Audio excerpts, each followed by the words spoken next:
Hi, this is Laura Workala from Laura's Sewing School in Arlington, Massachusetts.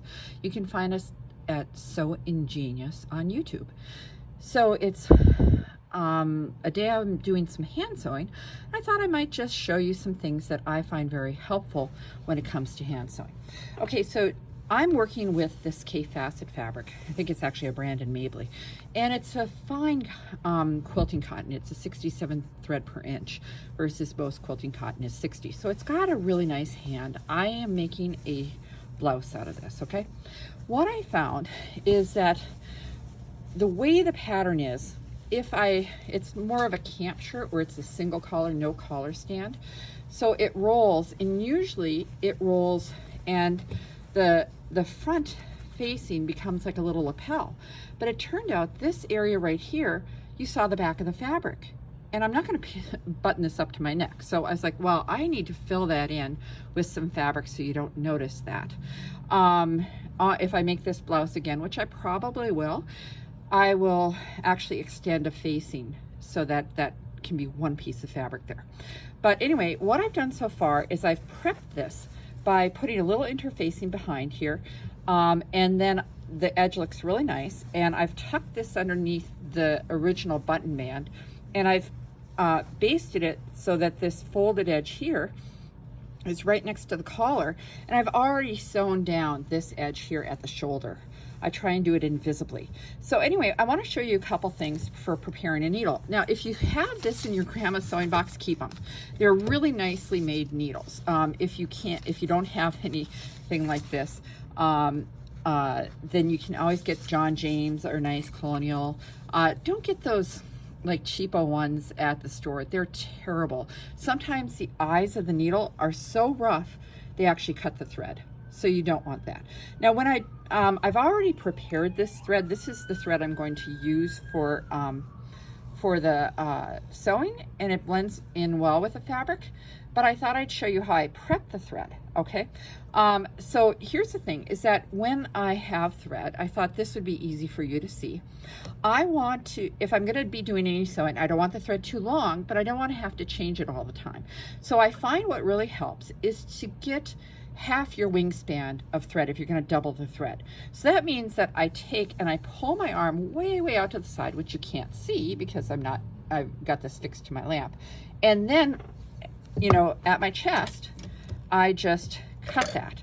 And what's great about this is if you're short, then you get, or you're a kid, or you're a really tall woman, you get something that's a good length for your body's proportions, okay? Now what I'm going to do is I'm going to put this through the eye of the needle. I find that instead of trying to take an end and thread it through the needle, let me get rid of this leather, we don't need that. I find that that can sometimes be hard. So what I'd rather do is I'd rather take that thread and bring it really close down between my fingers. You can see it's barely sticking up between the fingers, and I'm going to put the needle over the thread. I'm going to put the eye of the needle over that little tab, that little whisker of thread, and then I'm going to pull it through, and then I'll match the ends of my thread, or instead of just pulling it, I'll grab both ends and then bring that down like that. It looks like this end had been pulled and broken. I'll just cut both of those evenly. Now I'm going to match those ends. Now, because I don't want these to tangle, and I want them to be strong, I'm going to put beeswax on them. You don't do beeswax for thread that's going through your machine because it'll gunk up your tension discs and all that stuff. And you don't want to use glazed thread in your machine. But they'll do hand quilting thread. It says glazed, and they make, you don't have to, you know, like do the beeswax to it, because it's all set to go through quilting. But that's a heavy thread. This is a Gutermann just all-purpose thread. I like that weight for almost everything I do. So this is a cake of beeswax. You can see I've used it a lot, but it lasts forever, you know, and you want beeswax. You don't want, you know, if you have a beeswax candle, you could use that if you don't want to use the candle. But anyway, you're going to lay this across the disc, and my fingers are below and my thumb is on top. My thumb's going to hold it. I'm going to drag this through the edge of the wax, and then I'm going to drag it through maybe a couple times, 2 or 3 times. Now this is going to feel grippy. Now this is not the end of it. What you want to do is that if you just do it like this, the beeswax is going to come off as you sew. So you want to take this and bring this to the ironing board and just run the iron one time across it, and it'll melt the wax in. You don't have to do it a bunch of times. It doesn't hurt your iron, nothing like that. Now let me show you a couple ways to tie a knot. Okay, if you do a single knot, okay, like make a loop and put the tail through, that's usually too small of a knot. It's a single knot. It's very small. I don't know if you can even see it. Where is it? It's right here. You know, it's very hard to see. That will pop right through the fabric. And so a lot of people say, okay, I'll just tie another one. And what'll happen is it won't go in the same place, and you'll end up with a chain of knots, okay? What you really want to do is you want to have, I'm going to show you the hard way to do this, and I'm going to show you two easier ways to do this. What you want to do is that you want to basically cross the thread, and you want to put the tail through multiple times, like 3 or 4 times. That's 1. Now I'm going to put this through the loop. You see, this is kind of awkward. 2 times and 3 times. Okay, now you can see there's this whole section right here where it's twisted. Now if I just hold that tail there and I pull this, okay, you can kind of see how that's all twisty, and I pull, now you get a knot you can actually see. Do you see that knot right there? Maybe I'll put something dark behind it. Anyway, so the knot is definitely one that won't pop through the surface, all right? Now that was a bit awkward, took a little bit more time than I'm patient to have. So, my thread's getting shorter and shorter. I'm going to do something I call overlap and wrap. And I find very easy to teach and easier to learn than some of the other standard ways to do it. I'll show you one other way after this. Okay, so the thing is, what I want to do is I want to overlap the thread and the needle. Here's the tail end coming out of the needle, the eye of the needle. I'm going to overlap the tail of the thread right here with that, and I'm going to grab it near the eye of the needle. I'm going to put my fingers like this, not like this, like this, kind of where the cushions are together. I'm going to go like this. Now I'm going to wrap 1, 2, 3, 4, and it's going to be kind of like a candy cane stripes. All right, I'm going to slide those stripes between my fingers, and I'm going to just grip them, not too hard, but I'm going to hold them together. I'm going to pull the thread through my fingers, and oops, now that's a really good knot. Some of the tails are in there. Oh, I pulled the tail out, but you see there's a really nice knot. There you go, so you can see the shadow. There's a very nice knot, and I'm just going to cut the tail off, and that was very easy to do. Now, there's a standard way that I've been doing for many years. Of course, when we've had these masks on for all this time during COVID, I can't do this next way because it involves licking your finger. So overlap and wrap has been a very good way to tie a knot in a thread. Now, this is, I call lick and roll. I won't put that on a title for a video because that might attract the wrong attention. So I'm going to lick my index finger. I'm going to grab the thread between my thumb and finger, and I'm going to take and cross this thread over it and leave about a 3/8 inch tail. Now I'm going to roll it off my finger, and that's going to naturally take and put multiple twists through that loop. All right, now I'm going to pull that down to the end, and if you look, you can see that that's got a decent sized knot there. Okay, so again, what I'll do is I'll cut this off just so you can see it. It won't work if you can't lick your finger. Okay, I'm licking my index finger, wrapping it around, having about a 3/8 inch tail, rolling it off my finger, and then I'm going to just grab it and bring it down to the end like that. Actually, this one came out great because you can see there's the knot and there's a little tail past it, and it's a perfect size knot for working with your materials. So it won't pull through, but it'll be secure, but it won't be a huge honky knot either. Okay, now I'm going to actually put this away because I haven't ironed that, but I have ironed my the thread that matches. Okay, so let me just do this, and I'm going to match up those tails. I've waxed and ironed it. It's the right length for me, for my body to work, which ends up being, I don't know, let's see, what is this? This is about 20 inches for me. I'm 5'10", so that works out pretty well. Okay, lick and roll. Let's see if it works. I didn't wrap it enough. Roll it off. Okay, there we go. So now I've got a good sized knot. Let's see, maybe you can see it over here or that, I don't know. There, you can see it on my thumbnail.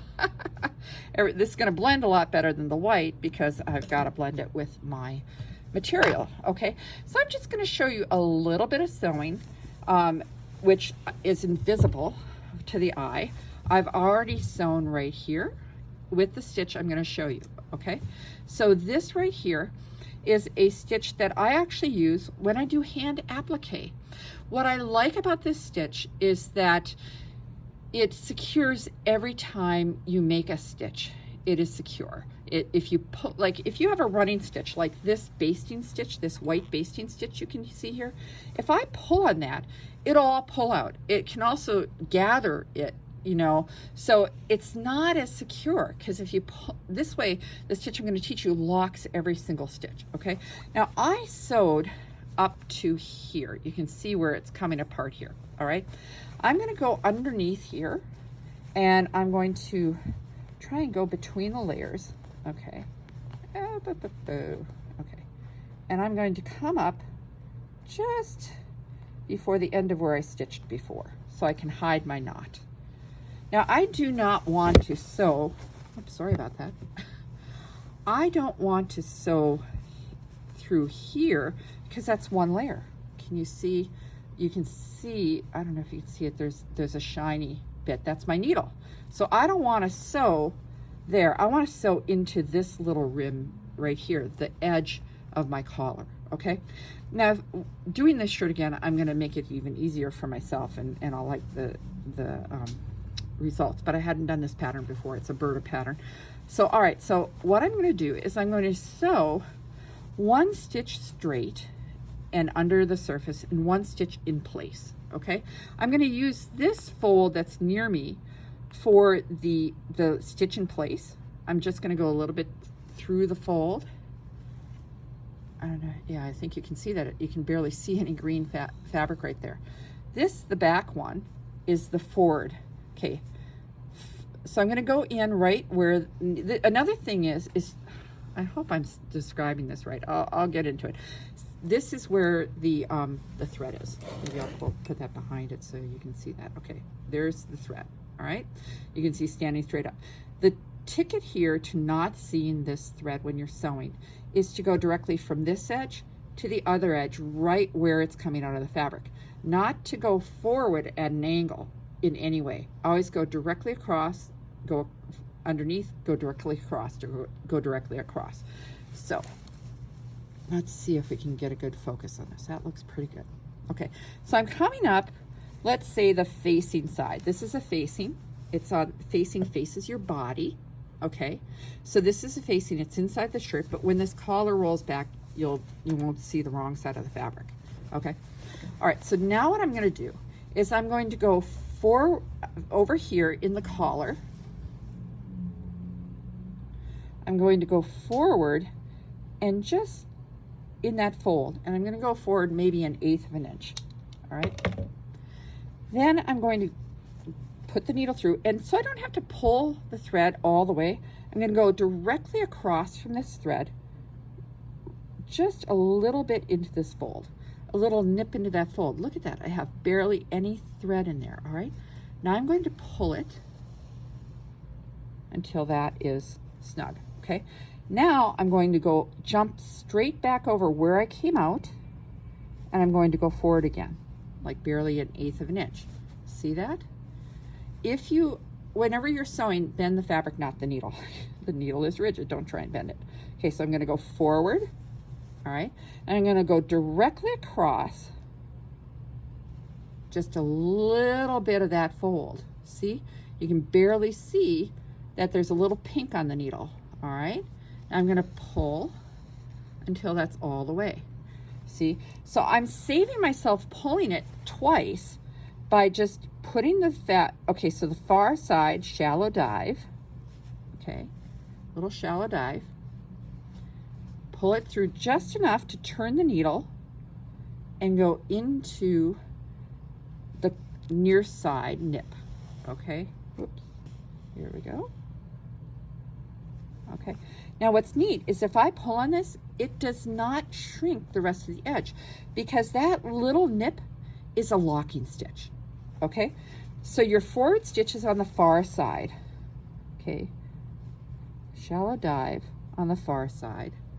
All right, so that's the collar side. You can see I can just show you the gap I'm bringing together. Turn it and do on the near side, you're just going to nip that fold.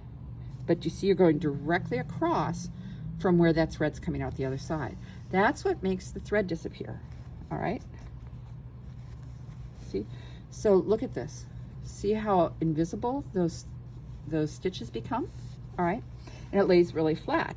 So what I'm going to do is I'm going to, now if you get used to that, all right, you can go forward. I would recommend doing this forward, turn and go directly across, then go and pull the thread.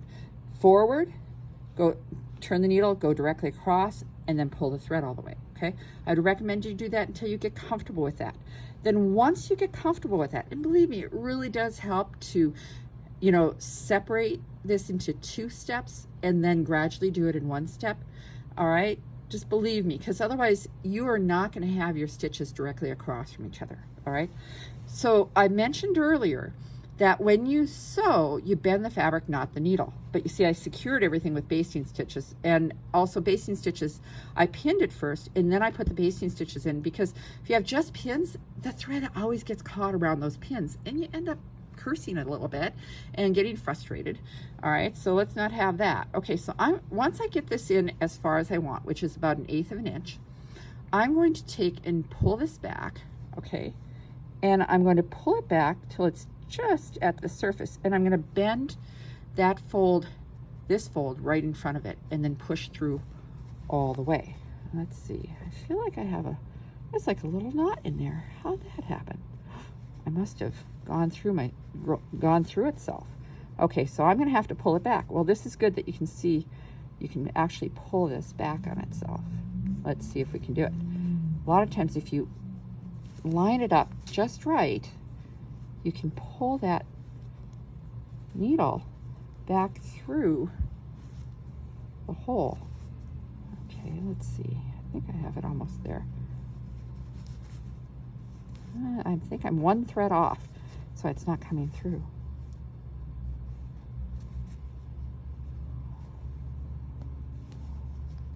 It wants to go through right next to where the thing's coming out.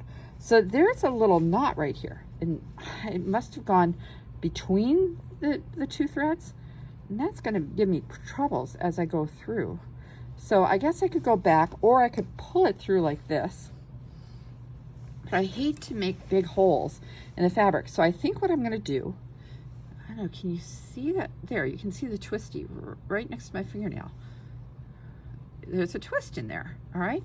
So I'm going to cut this off the needle, and hopefully this needle will be willing to take 2 threads. It's easier if you just have the folded thread through there, but all right. So again, I'm going to do the thing where I put it between my fingers, like the length of a whisker, and then I'm going to put the eye of the needle over both threads, try and cut them evenly. All right, so you can see I'm going to lick that,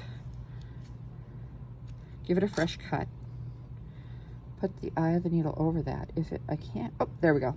Okay, I'm going to have a folded over end, because it, you know, see it folded over like that, like about 5 inches, because I don't want to keep pulling that twisted knot through it, and I couldn't get the needle to back out, and I'll start creating a run in the fabric, not like in nylons, but it could pull a thread here and you'll have a white line, and I don't want to do that, especially if that might happen in the future. So anyway, so this is good. You get to see when things go bad what to do. So I'm going to go directly across here, go right along that edge of the collar. Okay, now see how far I like the length of the stitch that the needle's going under. I'm going to back it up, okay, And just as it starts to disappear, I'm going to bend the fabric in front of it. See, I bent the fabric in front of it and put the needle through the edge of the facing. Okay, now I'll pull. Then I'm going to go back here right across from where I came up. And I'm just going under one layer of fabric on the collar. I'm not going through everything here, all right? If you're not sure and you feel like you went too far through, just flip it over. Here, I'll actually have it go too far through. And see if there's a little bit of shininess. There's your needle, and you do not want that going all the way through. So then you can just pull that back and do your little, like about 1/8 inch or less. Back it up, and just as it's getting to the surface of that shallow stitch, put the edge in front of it, and you'll take a little nip. But you see, that takes practice. So you want to do it 2 separate steps back here before you may want to do the whole thing until you feel comfortable with that, to know how it's supposed to look. Because you do not want there to be a space between here and here. You don't want it to go at an angle, because then you will see the thread. Or if you pull it really tightly, you'll be moving this over and creating ripples, and you don't want that either. Now, I'm going to just show you how to end it, because it's going to be boring watching me do the whole rest of this. I have another 5 inches to go. So this is actually a good place because it's pink, okay? If I want to end it, I'm going to take and go into this fold here and go right here, right in place, okay? See? So it's just a little nip here and it's a little nip there. I'm going to go like this, and it's going to form a loop, okay? There's a loop right here. Okay, now what I'm going to do is I'm going to dive through the loop to make a single knot, and I'm going to pull it tight against the surface. Okay, now I'm going to make a knot in the air. I'm going to see that there's a loop, and I put the needle through it, and here's an intersection right here. I'm going to put that intersection just a little above the surface, like, I don't know, less than 1/2 inch above the surface. And then what's going to happen is if I hold it there, that's where the knot is going to go. All right, now I'm going to go in the same place I made that surface knot. Okay, so where am I? I'm right here. You can see the thread coming out right here. See, it's where it matches really nicely, but right here, there's where the thread's coming out. I'm going to go into, I can either go this way or I could go this way into the collar. I just want to hide it between 2 layers of fabric. So I want to go here. If the knot, in this case, the knot is a generous 1/4 inch from the surface, right? I want to definitely go longer than that away from where I'm putting it in. And I check to make sure I'm not on the other side of the collar, because then that'll defeat the purpose. I'm going to go like this, pull this through.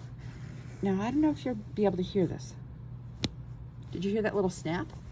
That popped that knot right through the surface. So it's going to stay in there. Now I'm going to take this and I'm going to pull on this just a little and cut just above the surface, so I don't risk cutting the hole in there. And that's going to hide the tail. And then I'm all set with that. Oops, almost pulled this out of the needle. So anyway, so that's just a little look into how to sew invisibly. I just did, in this case, I did like only about 1.5 inches to show you that. But you can watch it over.